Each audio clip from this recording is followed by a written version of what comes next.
Halo, selamat datang kembali di channel YouTube saya. Nah, di video kali ini saya akan membahas materi tentang tata surya atau biasa juga dikenal dengan ilmu pengetahuan bumi dan antariksa atau disingkat IPBA. Nah, biasanya materi-materi IPBA ini masih sering keluar di soal-soal lomba-lomba. Contoh saja misalnya OSN ya, OSN IPA. Nah, itu biasanya ada materi ilmu pengetahuan bumi dan antariksa. Oke, kita langsung saja bahas materi tersebut. Nah, di alam semesta itu terdapat ada banyak galaksi. Nah, berdasarkan studi literatur itu ada sekitar 100 sampai 200 miliar galaksi. Ini yang dapat diamati langsung ya. Diamatinya pakai apa? Diamatinya pakai teleskop Hubble ini. Nah, itu ada sekitar 100 sampai 200 miliar galaksi.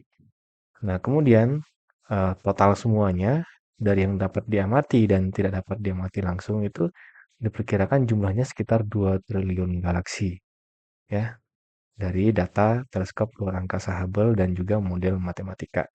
Nah, tidak dapat diamati langsung itu maksudnya seperti apa? Itu maksudnya misalnya karena galaksinya redup, tidak terang seperti galaksi kita gitu ya, redup atau mungkin jaraknya terlalu jauh sehingga di luar jangkauan dari teleskop Hubble. Nah, salah satu galaksi tersebut adalah yaitu galaksi Bima Sakti atau juga disebut galaksi Milky Way di mana tempat kita berada. Nah, galaksi Milky Way ini memiliki pusat tata suryanya yaitu matahari. Dan matahari ini di sekitar matahari eh, dikelilingi oleh benda-benda luar angkasa. Misalnya planet salah satunya, misalnya planet. Ada 8 planet. Nah, semua planet ini bergerak mengelilingi matahari atau yang disebut dengan revolusi. Kemudian sambil mengelilingi matahari, setiap planet ini juga berotasi pada sumbunya masing-masing, ya. Nah, kenapa planet ini harus berevolusi mengelilingi matahari? Nah, matahari itu kan ukurannya sangat besar sehingga dia memiliki gravitasi yang sangat kuat. Nah, apabila planet-planet ini tidak bergerak mengelilingi matahari, maka besar kemungkinan si planet-planet tersebut akan tertarik ke gravitasi matahari sehingga planet-planet akan hancur. Nah, untuk mempertahankan itu planetnya harus bergerak berevolusi. Nah, gerakan revolusinya planet ini itu menimbulkan keseimbangan. Jadi si planet tersebut tidak ketarik ke dalam matahari dan juga tidak terlempar keluar atau menjauhi dari matahari. Nah, matahari sendiri terdiri dari beberapa lapisan ya. Salah satunya adalah inti matahari. Nah, di inti matahari ini suhu tinggi, memiliki suhu yang tinggi, kemudian terjadi reaksi fusi atau reaksi nuklir ya, yang menjadi sumber cahaya dari matahari tersebut. Kemudian ada korona. Korona ini adalah lapisan terluar atau atmosfer dari matahari tersebut dan terlihat seperti mahkota. Kemudian ada fotosfer. Di lapisan fotosfer ini terdapat bintik matahari. Kemudian yang berikutnya adalah kromosfer. Kromosfer ini adalah lapisan matahari yang terlihat seperti gelang merah saat terjadi gerhana matahari total. Nah, pada gerhana matahari total itu kan kita tidak boleh mengamati secara langsung, tapi kita harus menggunakan alat bantu demi kesehatan mata kita. Nah, sekarang kita lanjutkan ke planet. Nah, planet kita tuh ada totalnya ada 8 yang bergerak berevolusi mengelilingi matahari. Dulunya ada 9, yaitu ada planet Pluto yang paling terakhir ya, yang paling jauh dari matahari. Nah, planet Pluto ini tidak lagi masuk dalam kategori planet karena dia tidak memenuhi syarat sebagai sebuah planet. Nah, planet yang pertama itu namanya planet Merkurius ya. Planet Merkurius ini planet yang terkecil dan posisinya adalah yang paling dekat dengan matahari. Nah, planet Merkurius ini dia tidak memiliki satelit alami ya. Kalau bumi kan punya satelit alaminya, yaitu bulan. Kemudian ada Venus. Venus ini disebut sebagai planet terpanas, juga sebagai bintang fajar atau bintang kejora ya. Nah, planet Venus ini sama seperti Merkurius, dia tidak memiliki satelit. Nah, kenapa disebut planet terpanas? Padahal yang paling dekat itu kan Merkurius ya. Nah, Venus ini menjadi planet terpanas itu karena dia memiliki atmosfer yang tebal, yang didominasi oleh karbon dioksida. dan awan asam sulfat, sehingga menciptakan efek rumah kaca yang ekstrim dengan menyebabkan panas matahari secara permanen di permukaannya. Jadi intinya adalah dia menjadi planet terpanas itu karena gas efek rumah kaca yang sangat tinggi, sehingga panas panas yang dipantulkan dari permukaan planet Venus itu terperangkap sepenuhnya di antara atmosfer dan permukaan planet Venus. Seperti itu ya.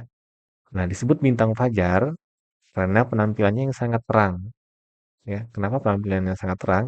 Planet Venus ini kan dia punya lapisan atmosfer yang sangat tebal ya. Awannya yang tebal itu memantulkan sekitar 70% dari cahaya matahari ya, dan posisinya juga yang dekat dengan bumi dan terlihat di langit timur sesaat sebelum matahari terbit ya.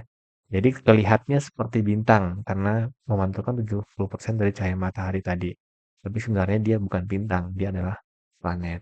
Nah, disebut bintang kejora itu disebut bintang senja juga ya. Nah, jadi dia terlihat di langit barat sesaat setelah matahari terbenam. Jadi dia bisa diamati saat matahari terbit, sebelum matahari terbit, dan saat setelah matahari terbenam. Ya.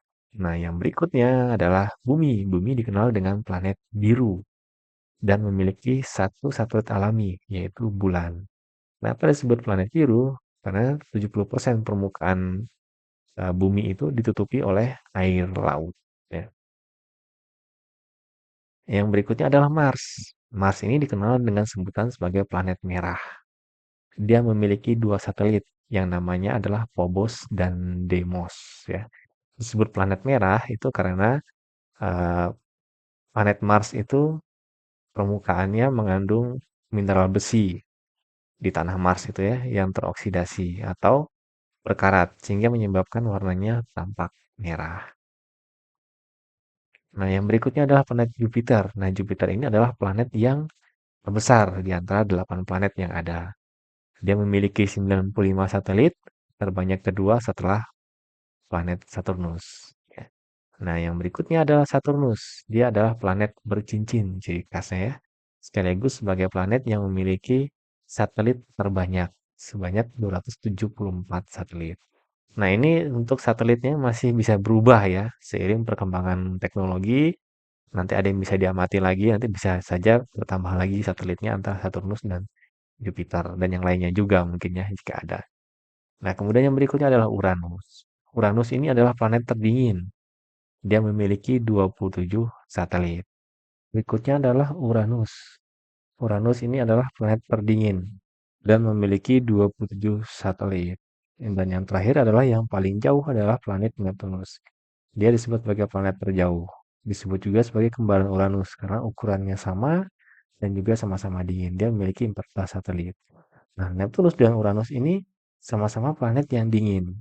Ya, tetapi yang disebut planet terdingin itu adalah Uranus. Padahal sebenarnya yang paling jauh itu kan Neptunus ya.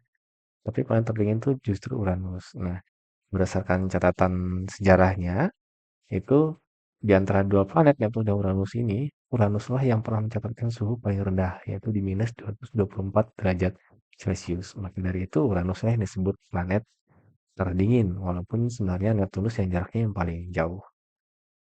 Semua planet ini dia bergerak memiliki arah rotasi itu berlawanan jarum jam, kecuali Venus dan Uranus.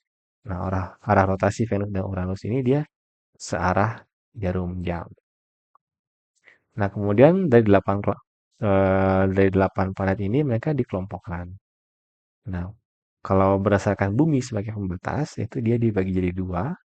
Ada planet inferior, itu planet yang orbitnya di antara bumi dan matahari, yaitu Merkurius dan Venus. Dan yang berikutnya planet superior, ini yang orbitnya di luar orbit bumi, yaitu ada Mars, Jupiter, Saturnus, Uranus, dan Neptunus. Kemudian kalau sebagai sabuk asteroid sebagai pembatas, ini sabuk asteroid ya. Nah, ini terlihat dibagi jadi dua juga, yaitu ada planet dalam, ini orbitnya di antara matahari dan sabuk asteroid. Sedangkan planet luar, itu orbitnya di luar sabuk asteroid, jadi yang bagian luar. Jadi yang planet dalam ini ada Merkurius, Venus, Bumi, dan Mars. Sedangkan yang di luar itu ada Jupiter, Saturnus, Uranus, dan Neptunus. Kemudian kalau berdasarkan ukuran dan penyusunnya, material penyusunnya, juga sama. Dia dibagi menjadi dua kelompok. Yang pertama planet terestrial. Nah, ini ukuran dan komposisinya hampir sama dengan bumi, yaitu terdiri dari logam dan batuan. Nah, itu ada planet Venus, Merkurius, Bumi, dan Mars. Jadi sama kayak planet dalam tadi ya. Kemudian yang berikutnya adalah planet Jovian. Ya, yaitu anggotanya adalah Jupiter, Saturnus, Uranus, dan Neptunus. Sama seperti planet luar. Nah, planet Jovian ini adalah ukurannya sangat besar dan komposisi penyusunnya hampir sama dengan planet Jupiter, yaitu berupa gas.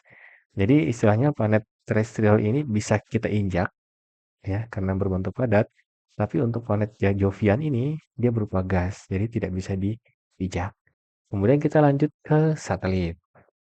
Satelit alami ya di sini yang kita bahas, bukan satelit buatan.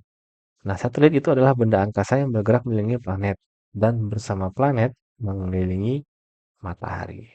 Nah, diilustrasikan seperti ini ya. Ini matahari, kemudian ini yang putih ini adalah rotasi planet. Jadi planet ini revolusi planet ya. Planetnya bergerak mengelilingi matahari. Kemudian di sekitar planet itu ada satelit. Satelitnya ini bergerak mengelilingi si planet tersebut. Dan sambil bergerak mengelilingi planet, si satelit ini juga berputar pada porosnya atau berotasi. Nah, sehingga satelit itu melakukan 3 gerakan sekaligus, yaitu berotasi pada porosnya sendiri, kemudian bergerak mengelilingi planet, revolusi ya, planetnya misalnya seperti bulan kan ya, bulan dia berotasi pada dirinya sendiri, kemudian sambil berotasi dia mengelilingi bumi, bergerak mengelilingi bumi. Nah, bersama bumi dia bergerak mengelilingi matahari. Ini yang ketiga ya, ketiga gerakan. Nah, setiap planet itu memiliki satelit alami, kecuali Merkurius dan Venus tadi yang disebutkan di awal. Merkurius dan Venus adalah planet yang tidak memiliki satelit. Nah, urutan satelit terbesar dimulai dari yang paling besar saat ini adalah itu ada satelit Ganymede. Ya, ini satelit punya Jupiter. Kemudian adalah Titan punya Saturnus, ada Callisto punya Jupiter, kemudian ada Io punya Jupiter, dan yang terakhir adalah bulan punyanya Bumi. Nah, yang berikutnya adalah komet. Komet ini adalah benda langit yang memiliki ekor dan bergerak mengelilingi matahari dengan lintasan orbit berbentuk elips, parabolis, dan juga hyperbolis. Ya. Kemudian disebut juga bintang berekor, padahal komet bukan bintang. Ya, namanya bintang itu kan dia memiliki cahaya sendiri ya. Nah, kalau matahari itu termasuk bintang karena dia memiliki cahaya sendiri. Sementara kalau planet, misalnya Venus yang disebut bintang fajar itu kan cahayanya dia berasal dari pantulan dari cahaya matahari. Nah, jadi si Venus itu bukan bintang. Nah, sama seperti komet. Komet ini juga dia tidak memiliki cahaya sendiri, jadi dia bukan termasuk bintang. Nah, ekornya ini ada hanya pada saat tertentu, yaitu saat dekat dengan matahari. Komet ini terdiri dari kumpulan debu dan gas yang membeku menjadi es pada saat berada jauh dari matahari. Nah, ketika dia dekat dengan matahari, sebagian penyusun komet ini akan menguap karena terkena dari angin panas dan membentuk kepala gas dan ekor. Itulah sebabnya ekor komet arahnya selalu menjauhi matahari. Nah, ini gambarnya, contohnya ya, ilustrasinya. Nah, ini matahari, ini kepala kometnya. Nah, ini ekor kometnya yang tadi ekor kometnya ini adalah gas yang membeku kemudian menguap karena terkena panas matahari ya, terkena angin panas matahari. Dan karena angin panas matahari itu arahnya keluar, maka si ekor ini juga arahnya keluar, jadi menjauhi dari matahari. Ini ilustrasi gambar yang kedua.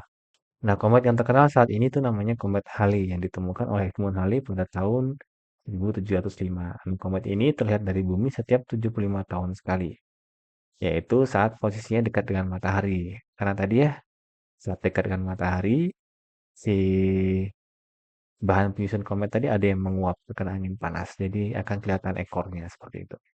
Nah, komet ini terakhir terlihat di tahun 1986.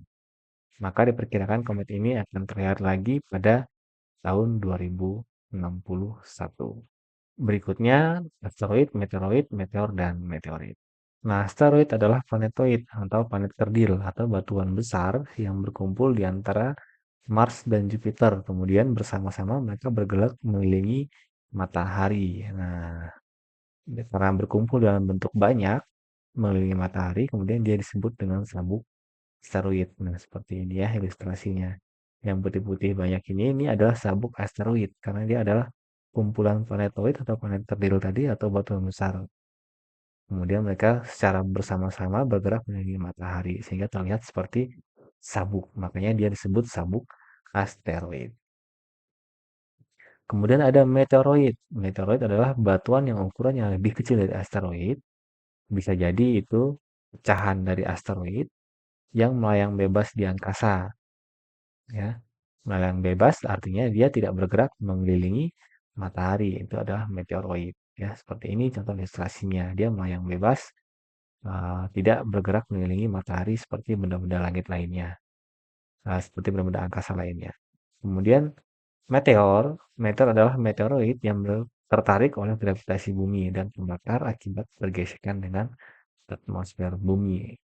Nah, itu meteor. Contohnya seperti ini. Jadi, meteoroid yang tadinya sedang melayang bebas, kemudian tiba-tiba dia terkena masuk ke dalam medan gravitasi bumi, sehingga meteoroid ini dia tertarik oleh gravitasi bumi, sehingga dia memasuki atmosfer bumi, bergesekan dengan atmosfer bumi, kemudian gesekan itu menyebabkan si meteoroid ini terbakar. Nah, kalau meteoroid yang terbakar ini tidak habis, ya, dan sampai ke permukaan bumi, ke permukaan tanah dalam bumi, nah itu dia disebutnya adalah meteorit, ya. Jadi meteorit itu adalah meteor yang sampai ke bumi karena tidak habis terbakar di atmosfer. Yang berikutnya adalah rotasi bumi. Rotasi bumi adalah gerak bumi berputar pada porosnya. Nah, sumbu rotasi bumi itu miring 23,5 derajat dari vertikal ya, dari arah vertikal. Nah, ini kan vertikal. Nah, sumbu rotasi bumi itu dia miring 23,5 derajat. Kemudian arah putarnya itu berlawanan putaran jarum jam. Jadi arah rotasi bumi itu dari barat menuju ke timur. Makanya kita melihat matahari terbit di timur, kemudian terbenam di barat. Kemudian lama rotasi bumi itu 23 jam 56 menit. Nah, yang kemudian kita kenal dengan 1 hari itu jadi 24 jam ya. Kemudian arah rotasi bumi itu 465 meter per second atau 1670 kilometer per jam. Sangat cepat ya. Nah, ini kecepatan ini ada di khatulistiwa. Semakin mendekati daerah kutub, itu kecepatannya semakin melambat. Kenapa? Karena semakin mendekati ke daerah kutub, itu jari-jari bumi itu semakin mengecil kan. Bumi bentuknya tidak bulat ya. Bumi bentuknya tidak bulat. Tapi eh, sedikit oval. Kemudian dampak dari rotasi, kedua kutub bumi itu memapat ya, seperti ini. Harusnya kan bulat ya. Nah, akibat dari rotasi ini, kutub buminya menjadi memapat. Sehingga kutub bumi selatan dan utara itu jaraknya lebih dekat ke pusat bumi daripada yang di garis khatulistiwa ya. Kemudian terjadi siang dan malam. Ya, yang terkena matahari dia siang, yang tidak terkena matahari daerah tersebut akan mengalami malam. Kemudian gerak semu harian matahari, seolah-olah matahari bergerak dari timur ke barat. Nah, ini akibat dari ini tadi ya. Rotasinya tuh dari barat ke timur sehingga menyebabkan gerak semu harian matahari yang seolah-olah bergerak dari timur ke barat, terbit dari timur, terbenam di barat. Sebenarnya bukan mataharinya yang bergerak ya, tapi kitanya yang berputar. Mataharinya mah tetap diam. Nah, ini gerak semu harian matahari. Kemudian terjadi perbedaan waktu. Contohnya Indonesia saja ada 3 pembagian waktu ya. Indonesia ada WIB, waktu Indonesia Barat, kemudian ada WITA, waktu Indonesia Tengah, kemudian ada WIT, waktu Indonesia Timur. Belum lagi untuk negara-negara lainnya. Ya, ada perbedaan waktu berapa jam dari Indonesia ya. Seperti itu. Kemudian gravitasi di kutub lebih besar dari di khatulistiwa. Nah, gravitasi itu kan besar kecilnya gravitasi itu tergantung dari jaraknya ke pusat bumi. Nah, karena bumi tadi memapat, ya sedikit memapat, sehingga menyebabkan daerah kutub bumi itu jaraknya lebih dekat ke pusat bumi daripada yang di daerah ekuator atau di khatulistiwa. Makanya di daerah kutub itu memiliki gravitasi lebih besar daripada daerah di khatulistiwa. Kemudian terjadi pembelokan arah angin dan arah arus laut. Nah, ini disebabkan oleh gaya Coriolis. Nah, sekarang kita ke revolusi bumi. Revolusi bumi adalah gerak bumi mengelilingi matahari. Nah, kecepatan revolusi bumi mengelilingi matahari itu 30 km per second, ditempuh dalam waktu satu kali revolusi itu 365,25 hari. Nah, karena 25 hari ini, makanya kita ada tahun kabisat. Tahun kabisat itu adalah yang terjadi 4 tahun sekali ya. Di tahun kabisat itu kita akan dalam satu tahun ada 366 hari, yaitu karena ini tadi yang diakumulasikan selama 4 tahun ya. Yang kemudian di tahun kabisat tersebut pada bulan Februari itu mencapai sampai tanggal 29 Februari ya. Di tahun-tahun lainnya hanya sampai 28 Februari. Nah, revolusi ini menyebabkan yang pertama adalah gerak semu tahunan matahari, ya.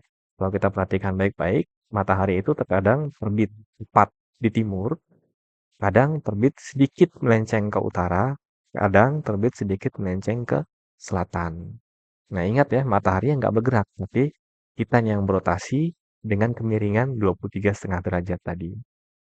Kemudian ada perubahan lamanya siang dan malam. Kalau kita yang berada di daerah khatulistiwa itu kita akan mengalami 12 jam siang, 12 jam malam. Tapi untuk beberapa negara yang di dekat kutub, ya, baik utara maupun selatan, mereka akan mengalami waktu yang berbeda, ya. Kemudian ada pergantian musim, ya. Kita Indonesia hanya mengalami musim kemarau dan musim hujan. Tapi untuk negara yang dekat ke utara dan dekat ke selatan, mereka akan mengalami 4 musim, ya. Kemudian ada perubahan rasi bintang. Nah, seperti yang disampaikan sebelumnya bahwa bumi itu berotasi dengan kemiringan sumbu rotasinya itu miringnya 23,5 derajat ya. 3,5 derajat. Nah, kemudian bentuknya oval, tidak bulat sempurna ya. Nah, karena kemiringannya ini tadi 23,5 derajat tadi, jadi garis khatulistiwanya pun yang harusnya horizontal ikut miring kan ya.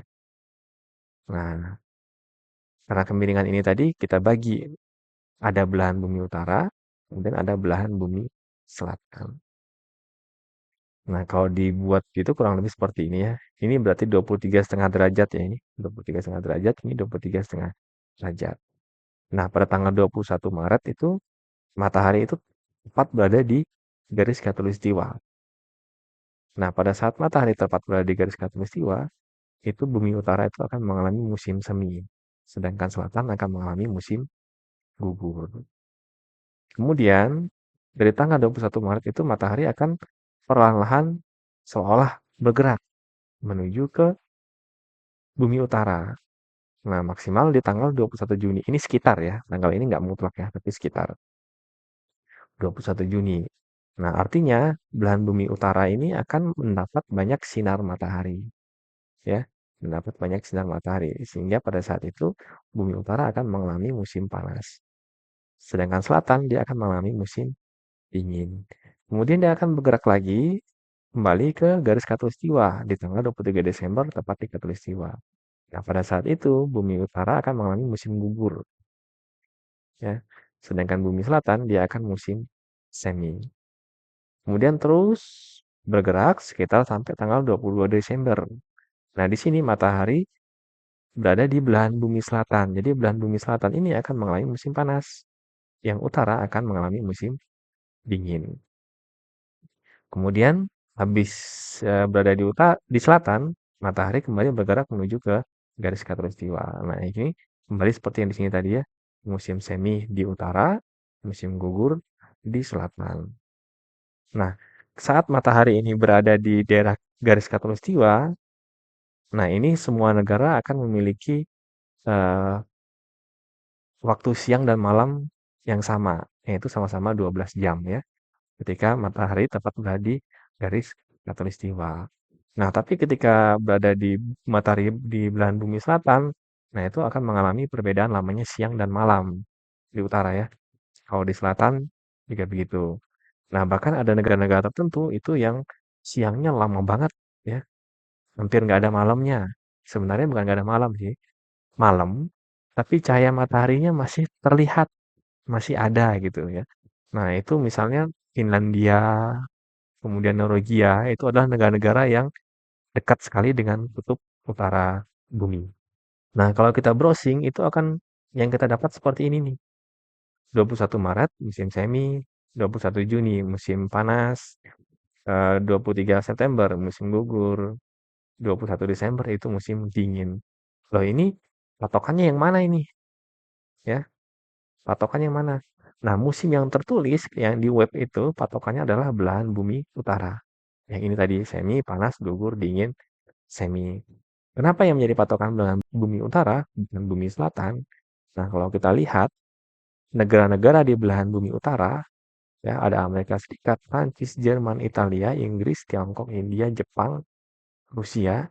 Ini adalah sebagian besar negara-negara yang peradabannya sangat maju di saat itu, ya, sangat maju daripada negara-negara yang berada di belahan bumi selatan. Maka dari itulah yang belahan bumi utara menjadi depan, ya. Selanjutnya tentang gerhana. Seperti disampaikan sebelumnya, bahwa bulan itu melakukan 3 pergerakan sekaligus, yaitu berotasi pada sumbunya sendiri, kemudian berotasi mengelilingi bumi, kemudian bersama bumi mengelilingi matahari. Nah, kalau digambarkan kurang lebih seperti ini, ya. Ini orbit bulan, kemudian ini bulan, kemudian ini bumi, ya.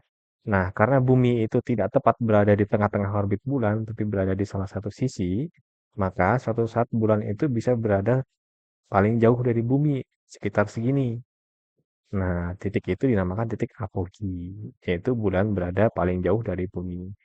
Suatu saat, bulan akan berada dekat dengan bumi. Nah, sekitar segini angkanya. Nah, titik itu dinamakan titik perigi. Bulan berada paling dekat dengan bumi. Nah, sekarang tentang gerhana matahari. Gerhana matahari terjadi itu karena bulan berada di antara matahari dan bumi. Nah, gerhana matahari itu dibagi menjadi 3 jenis. Yang pertama adalah gerhana matahari total. Gerhana matahari total itu terjadi karena eh, antara matahari, bulan dan bumi itu tepat segaris, ya. Nah, tapi bulannya berada pada titik paling dekat dengan bumi, yaitu perigi, sehingga piringan matahari ini sepenuhnya tertutup oleh bulan. Nah, itulah disebut gerhana matahari total. Kemudian yang berikutnya adalah gerhana matahari cincin. Sama, gerhana matahari cincin itu terjadi karena matahari, bulan, dan bumi itu tepat berada segaris. Nah, tapi bedanya adalah si bulannya berada di titik terjauh dari bumi atau titik apogi. Nah, ini akan terjadi gerhana matahari cincin karena piringan bulannya itu tidak menutup sepenuhnya dari piringan matahari ini. Nah, ini adalah matahari yang masih terlihat, sisi matahari yang masih terlihat. Nah, ini disebut gerhana matahari cincin. Yang berikutnya adalah gerhana matahari sebagian. Ini terjadi karena antara bumi, bulan dan matahari tidak segaris, ya. Jadi bulannya nggak tepat segaris, tapi agak pinggir sedikit. Nah, ini akan terjadi gerhana matahari sebagian, ya, akan terlihat seperti ini sehingga si bulan ini tidak menutup sepenuhnya dari matahari. Dan yang berikutnya adalah gerhana bulan. Gerhana bulan ini terjadi karena si bumi berada di antara bulan dan matahari seperti ini contohnya. Nah, bayangan bumi ini akan terbagi jadi dua, makanya ini bayangan inti dan ini bayangan luar. Ini disebutnya penumbra, ini disebutnya umbra. Nah, ketika bulan itu berada di penumbra, maka bulan itu hanya terlihat redup, ya, nggak gelap, tapi tidak terang seperti biasanya. Nah, itu terjadi gerhana bulan penumbra. Kemudian ada gerhana bulan sebagian, karena sebagian dari bulan ini tertutup oleh bayangan inti dari bumi, ya. Nah, kemudian ada gerhana bulan total. Nah, itu karena si bulannya tepat berada di bayangan inti bumi atau umbra. Apakah gelap total? Enggak juga sebenarnya, ya, tapi ada disebut blood moon, ya, gerhana bulan total juga disebut blood moon. Blood moon ini terjadi karena apa? Karena cahaya matahari yang ke sini itu tersaring oleh atmosfer dan menyisakan hanya cahaya merah, dan cahaya merah ini dia terbiaskan mengenai bulan. ya. Nah, sehingga bulannya menjadi terlihat memerah.